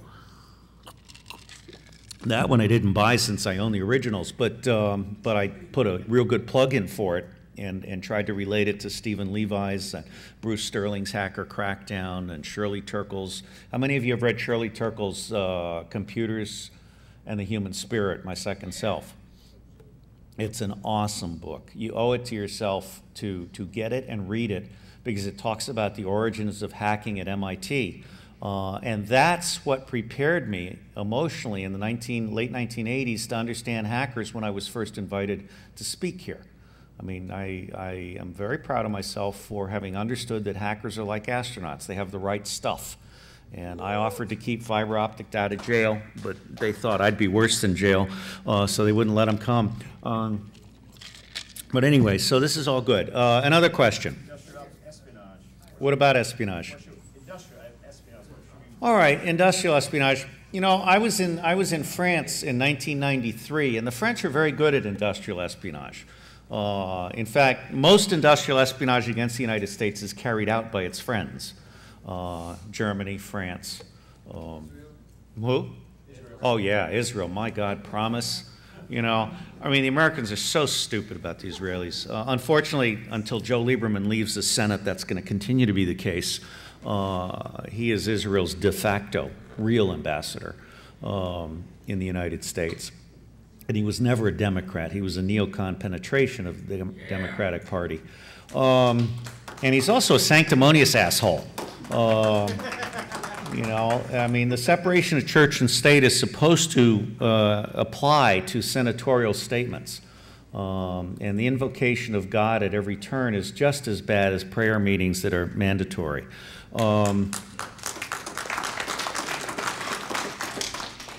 Part of the problem, and I was in France in 1993, and I was at a competitive intelligence conference, and the head of the French steel industry stood up and he said, you know, we made a mistake. He said, we carried out, essentially, industrial espionage against the steel industry in the United States and elsewhere, but we completely missed the fact that plastics was coming up. And plastics ended up taking away the aftermarket parts for automobiles. And then it ended up becoming the primary source of parts for automobiles. And the lesson that I learned from that, and I put this into a 1994 lecture to the Association of Global Intelligence Specialists or something like that. You can find it by looking for Steele and AGSI, AGSI. The lesson that I learned from that is you have to cast a very wide net, and that you can't cast a very wide secret net. Industrial espionage is generally not worth it. And I was just doing some browsing, and there's an article in The Economist in which all US and other manufacturers were asked where did they think their innovation was going to come from by the year 2012, 2013. And just like Business Week had a wonderful cover story in June of 2005, I think it was, the 20th of June, it had a cover story called The Power of Us. Lego got 1,600 engineering hours free from its customers, from devoted customers who said, hey, what we really need is something that does this. And, you know, that's money in the bank. General Zinni, and I've written, if you go to OSS.net, at the very top you'll see some shortcuts. And I've written the 2 seminal chapters on OSINT. One at the strategic level, one at the operational level. And at the strategic level, I quote General Tony Zinni, a Marine who was the commander-in-chief of CENTCOM right before the Bush administration. Zinni, as I and many others, was violently opposed to invading Iraq. And he is on record as saying that as commander-in-chief, only 4% of his information came from secret sources and methods. 80% came from open sources, and the other 16%, if he knew where to look, meaning which coalition partner to ask, came from open sources in direct contact, what we call kind of gray literature. So industrial espionage, in my view, is a massive waste of time most of the time. There may be occasions when it pays off, but the overall cost, risk, timeline, none of that really is worth it. And I've written an article for Forbes ASAP called, what's it called? Reinventing Intelligence. And I make the point that US secret intelligence is inside out and upside down. It's inside out because we try to answer questions by stealing unilaterally, rather than beginning with what does everybody else already know. And it's upside down because we rely on satellites taking pictures. I mean, in Haiti and in Cuba, we would use satellites to take pictures of the boats being built on the beaches rather than sending someone down there with a digital camera. That makes no sense at all. And in fact, satellites are often wrong. It turns out satellites cannot predict the temperature on the ground because they were created to average the temperatures in the different levels of atmosphere. So a human on the ground is vastly superior to a satellite when it comes to telling you what the ground temperature is that day. Another spy question. Scott Ritter. All right, Scott Ritter, good Marine, certainly better than Ole North. Scott, what? People waiting at the mic. Stand up mic, people. Oh, yeah, okay. All right. I apologize. We kind of did a mid-change here, and that's wrong. All right, Scott Ritter's a good guy. How many of you are at the mics? Okay.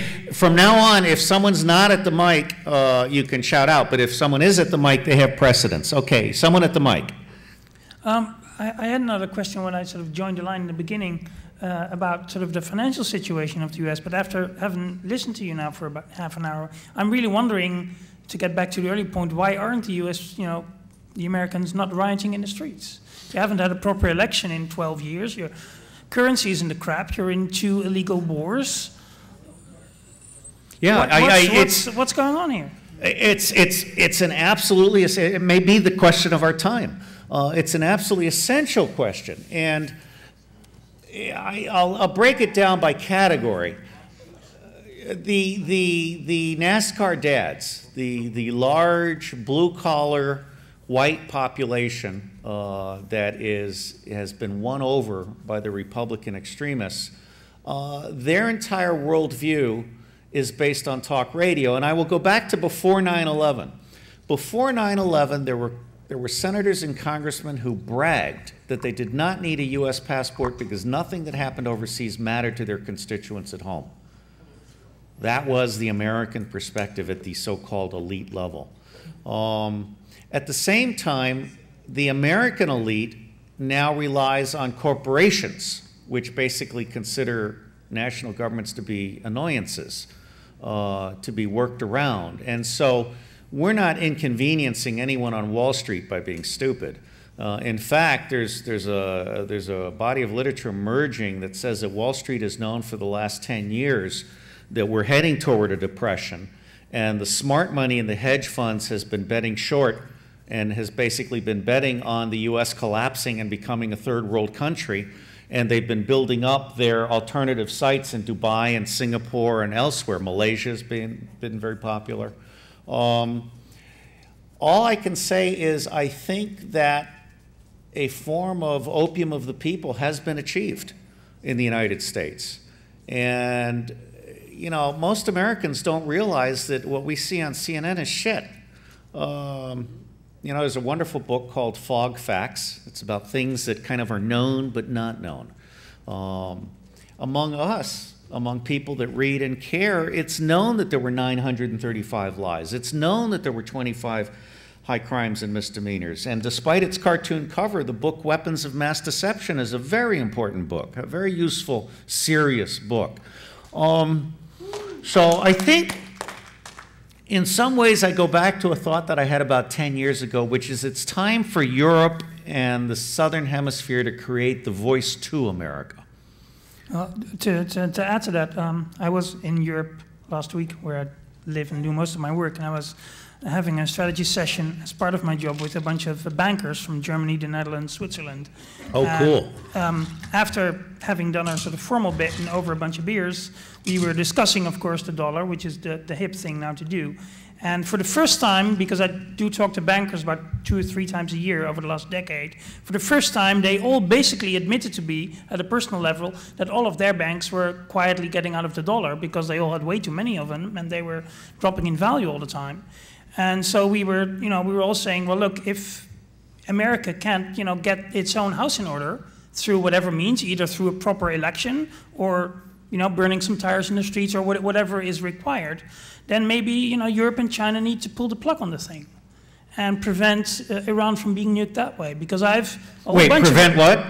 Prevent Iran from being attacked or nuked, that Right, way. that's very interesting. It's actually 2 parts. First off, pulling the plug. Actually, I like the idea of pulling the plug, but the thing is, if China pulls the plug on the U.S., Walmart collapses, and so does most of Chinese cottage industry.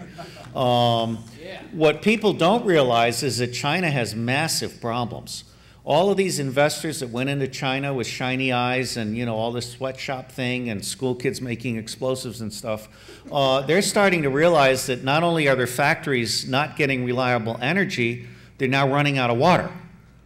And so a whole bunch of the so-called investments in China are now at risk. So on the one hand, China not only cannot pull the plug, from what I've heard, I'm not an economist or a financial person or anything like that, but second, China has a vested interest in keeping us afloat. I understand that some of the Wall Street houses were able to, at least one of them was able to call the Prime Minister of China and get a $6 billion loan overnight on his word. And so there's a vested interest there in kind of keeping the place stable. Part of the problem with information era stuff, particularly when it's based on financial derivatives that are all fluff, is that it doesn't degrade gracefully. It crashes. There's no graceful degradation. It's on or it's off. And so I'm very, very, very concerned right now. And if we have a consolidated meltdown, which looks like we're creeping away from, then it's going to be bad. And one of the things that people don't realize about all these foreclosures is that it created places where vagrants could go and criminals could go and drug users could go. And Cleveland had to literally raise 11,000 houses to the ground. Now, let's go to Iran. There have been a couple of things under the wire, and again, the Chinese brought Cheney down over Singapore, and what I think the American public doesn't realize, it's probably around 1:45, something like that. Okay. I mean, I'll stop at 2, and then anyone who wants to stay can come closer, and we'll turn up the lights and stuff or whatever. But China can now pop a submarine up behind a U.S. carrier protected by an entire carrier group, and there's nothing we can do about it. And they did that as a demonstration. And China can now neutralize, I'm speculating here, but I believe this is true. China can now neutralize any weapons system, any mobility system that we have with electromagnetic pulses. In fact, you can kill people inside of a tank just by putting in certain kinds of pulse waves. It fries their ass inside of the tank without having to penetrate the hull. At the same time, there have been some death threats against Secretary of the Treasury Paulson. And I think that behind the scenes, the Russians and others are basically making it personal now. And I believe, I speculate, that Paulson and several others have basically been told that if they don't get their shit together, they're going to end up as a head on some horse's straw. I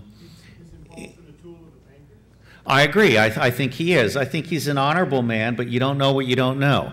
And I think we've made we've made a huge mistake in turning the Treasury over to Goldman Sachs, and we've also made a huge mistake in allowing the Federal Reserve to be a substitute for the U.S. Treasury.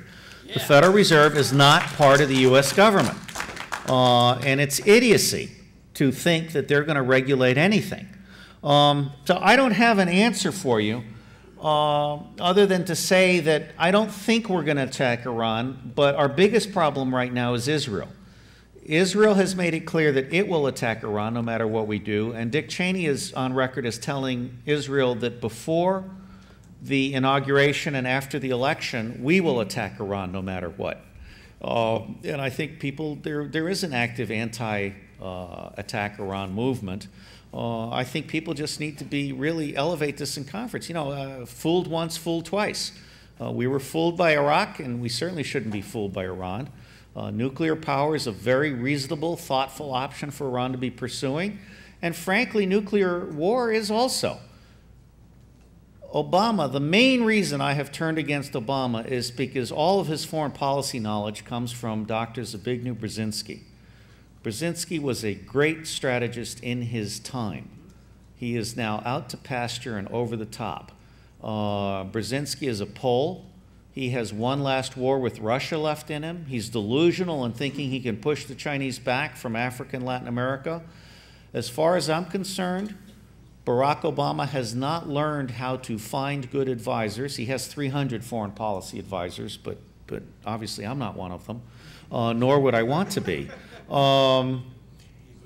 Yeah, thank you, but the reality is we really need to make it irrelevant who gets elected. We need to get back in the game here. And it's no longer a game. It's about the future of our kids. Please, if you have a follow-up, otherwise I'll go to him and then let's talk more afterwards. I will certainly go down and have a couple of diet sodas before I go to bed again. My question is brief. You briefly spoke at Hope number 6 about your work doing remote enemy IED detonation. I just want to know if you could briefly elaborate on that more. Well, there is a report on our website on, we did an IED detonation survey. And one of the things we found that was pretty fascinating was that the Chinese cellular industry is really exploding. Literally. Yeah, okay. Unintended, whatever. And it's now possible to buy a base camp that is landline connected and then has all these cells that can be activated. I have not come up to date with it since then. The whole concept of asymmetric warfare is one that the U.S. was extremely slow to understand. For the price of a cup of tea, I could have told them that we have learned over and over again, both the British and American empires, that a big war force doesn't know how to do small war. And by the time it learns 2 to 5 years later, it can no longer do big war. General Shinseki was absolutely correct when he said, we don't want to do it, but if you want us to do Iraq, we can do it. We have to do it right. It needs 400,000 people so that they won't loot the armories to get their IED materials. They won't loot the ministries so that we can restore business. We should not dismantle the army and the police, so on. But going back to Brzezinski, he's the guy who gave Pakistan the nuclear bomb.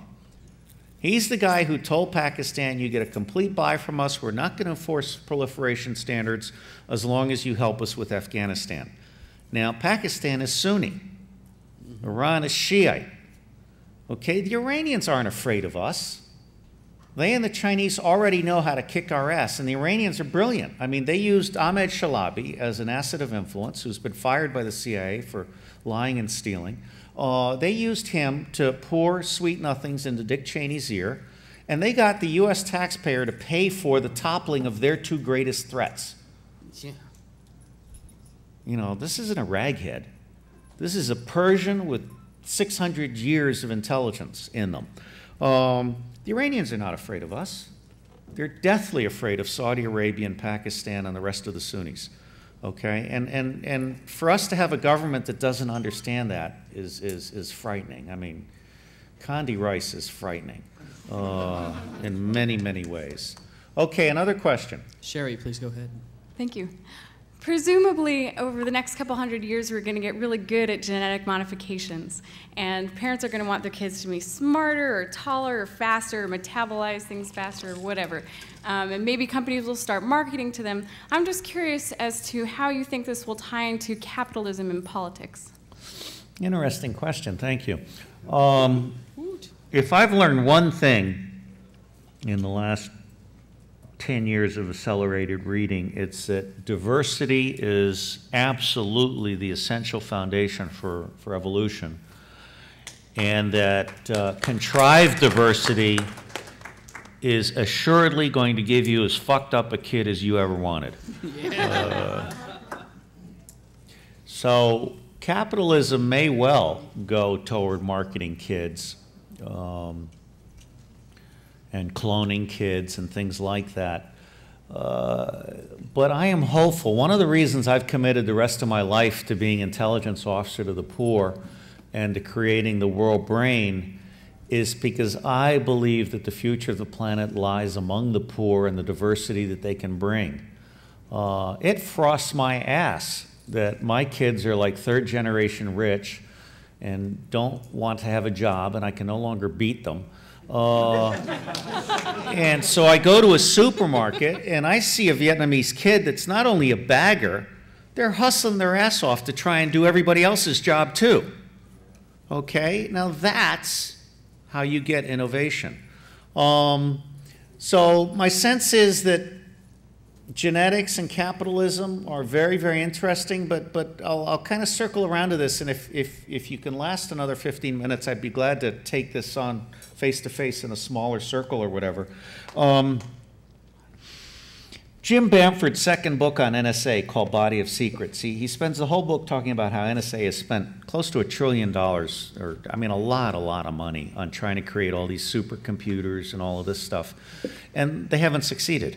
I mean, today we're processing less than 1 million out of billions of messages, and generally late, and we don't speak 182 of the 183 languages we need. Doing the math there? And so, I mean, NSA is a joke in a lot of ways. 80% of signals intelligence is pattern analysis, not content decryption and understanding. It's vastly more important, and Steve Emerson has already done this in a book called American Jihad. It's vastly more important to know that there are 55 specific places around the United States where the community is conducive to terrorists being invisible. This is not rocket science. And so you can basically have an overt overlay on that place. But Jim, at the end of his book, the last paragraph talks about, after talking about all of NSA's failures to achieve nirvana, he says one day NSA may achieve the ultimate in computing. They may achieve a small handheld computer that runs on virtually no energy, that can do petaflop calculations per nanosecond, and then colon. And the last 3 words in his book are the human brain. Okay? So I believe that our future, machine learning is vastly oversold. Contractors, big pharma, genetics, genome mapping, all of this is vastly oversold. What we need to do is get back in the business of being humanity, back in the business of sharing information. Alvin Toffler, who became a friend after he wrote the chapter on the future of the spy, he called me the rival store, and I guess I've turned out to be that. He said that the magic of information is that you can share it and still have it, whereas with tangible property, that's not the case. And Yochai Benkler and others have persuaded me that we can create infinite wealth. There's a book by Barry Carter called Infinite Wealth. Toffler's written Revolutionary Wealth. Yochai Benkler's written Wealth of Networks. Thomas Stewart has written The Wealth of Knowledge. You kind of see a trend here. Okay, I am absolutely convinced we can do what Buckminster Fuller wanted us to do in the first place, and that is create an operating manual for Spaceship Earth that the Chinese will say, hey, we need one of those, and have them adopt it, enhance it, and go forth. Nice. So I'll come back to you later if you want. Over here? I would love to ask a question that might shift gears for a second, but I'm sure you'll loop it back into the big picture, as you always brilliantly do. What is the end game for the war on drugs? And the short story that I'll tie into that is I was on the Princeton campus for a tool meeting, actually, and I just bumped into Dr. West, Cornel West. Oh, yeah, I like him, actually. And I said, hey, you know, because he was actually talking about prisons and the prison complex. Right. I saw the end of his talk, and I said, hey, what is the answer for the drug war? Is the answer in the minority community? Because they have the most to lose. They get fucked hardest because of the drug war.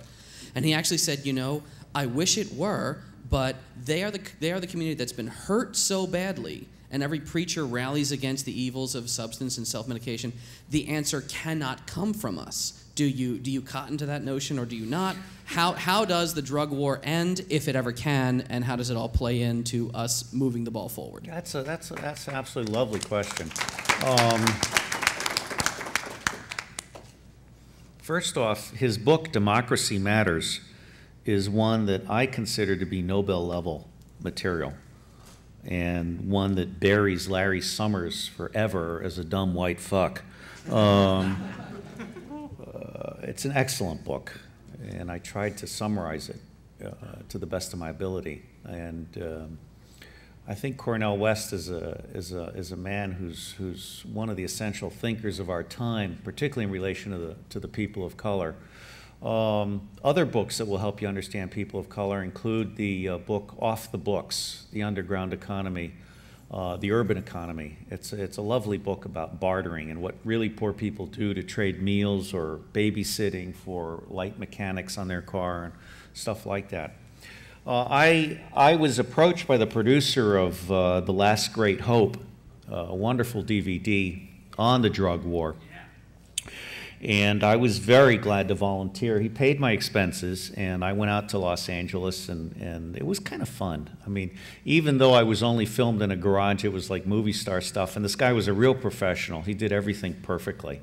And I think in the outtakes, all of my remarks are still on record online, not just the stuff that he used in the DVD.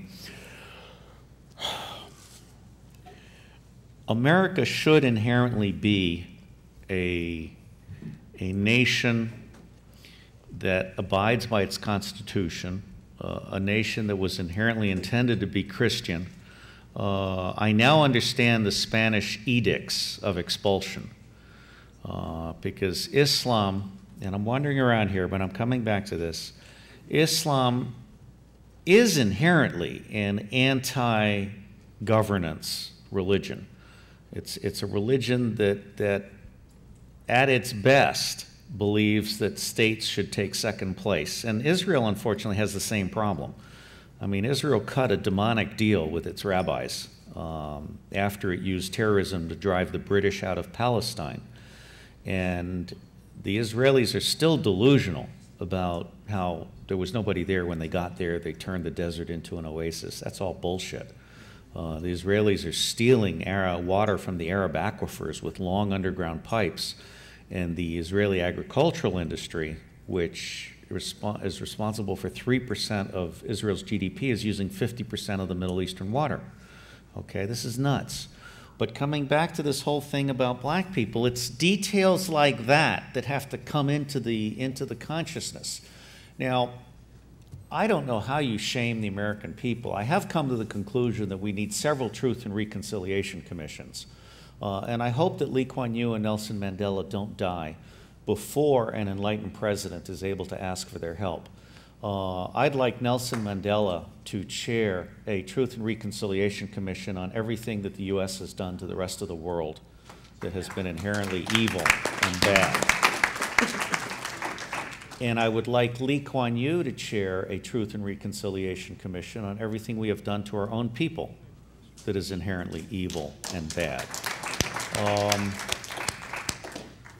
I lived overseas, and so I really never had a prejudice bone in my body when I came back. But when I went into a Marine Corps squad bay for training, the first thing I learned, and the sergeants were very, very focused on this because the other kids had not been overseas all their lives. He said, we have only one color Marine. We have only green Marines. We have dark green Marines, and we have light green Marines, but we have only one color Marine. And that's the metaphor by which we should live. And just like when Eisenhower got off the plane and he was asked by Marshall, everybody wants to know, are you a Democrat or a Republican? Eisenhower said, I'm an American. Okay, I think we need to kill both political parties.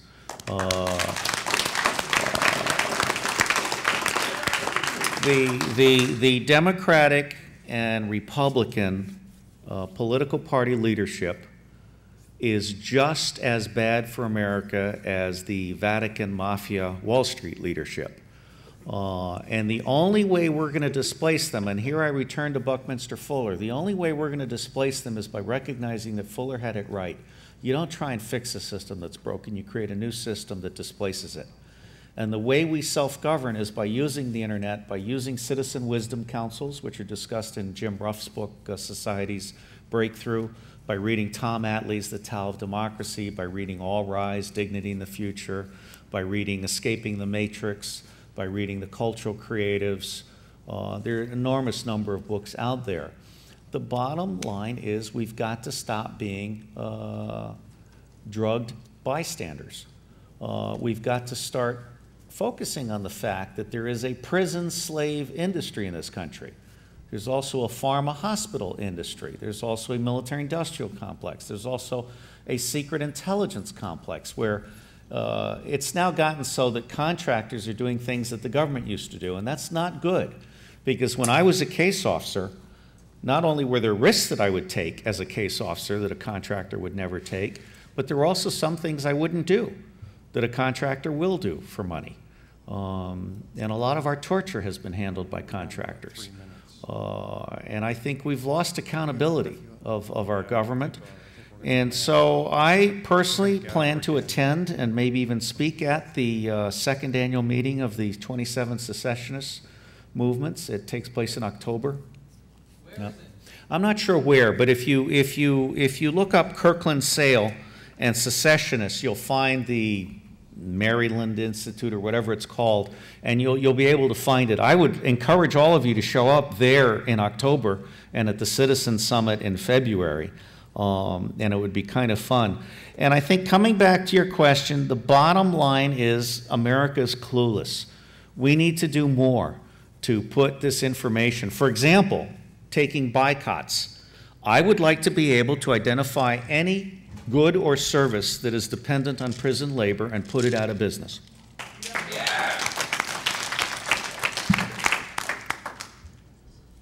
Over here? Yeah. Okay, stop. Oh, are you still offering them outside? Yeah, they're still there, and we got a bunch over here too. And okay. Also give people contact information if they want to order them online. People who might be watching at home. Oh, God bless you. Thank you. Are you changing tapes or are we stopping? It depends on how we do the informal gathering. Well, let's stay with your system. And then as people go out, you guys can come forward and we can be a little bit more intimate. You know about the book? You don't want to hear about it again? Let's hear about it again. Let's put it tape. All right. Well, you can buy it on Amazon. I only publish 1,500 at a time. I self-publish because I don't have time to deal with dickheads in New York. And I'm very proud of this book because it's the first book to not have my name on the cover. Mark Tovey was initially the junior editor, and he's a PhD student in Canada. And I realized after working with Tom Atlee and George Poor and putting together the first 30 pieces, I realized I should get out of the way, and I did, and that was the beginning of my new life. I am now behind the scenes rather than forward. And Tovey, to his credit, now has a book that's better than anything any of his professors have published. And it's a seminal work. You can get it free online. The shortcut for the free book, which is a full PDF for the book that's searchable, and then it's individual documents for each chapter, is oss.net/CIB for Collective Intelligence Books. So I never try and sell this book without telling you that it's free online. Okay, but it's a collectible. It'll be a pain in the ass for me to have to take the other 4 boxes back, but that's okay. I can do that. And everyone who buys the book gets one of the golden candle pins. The last 250, I won't be reproducing them. Okay, did we have another question? Yes. Ready? Yes. I just wanted to follow up on the question, why aren't we in the streets? And you finished off by saying, we're clueless. How do we get through the apathy of everybody? How do we get through the ignorance of people that saying it's not that bad, this isn't a problem? It is a problem. There's a 30% approval rating for Bush still. Well, let me repeat that comment. Take away the broadcast license of the major media corporations. That's certainly part of it. Open spectrum is something we've got to have soon. Oops. We got about 40 seconds to tape up, Okay, open spectrum is certainly part of it. I'm actually going to end here this 40-second bit by saying that I've recently been turned on to the possibilities of art and street theater. And we can pick up on that when we come back. All right, let's take a break. I actually don't have to go to the bathroom. It's part of my new healthy lifestyle. But let's take a break, and whoever comes back, I'll stay with you as long as you want. I've had my nap.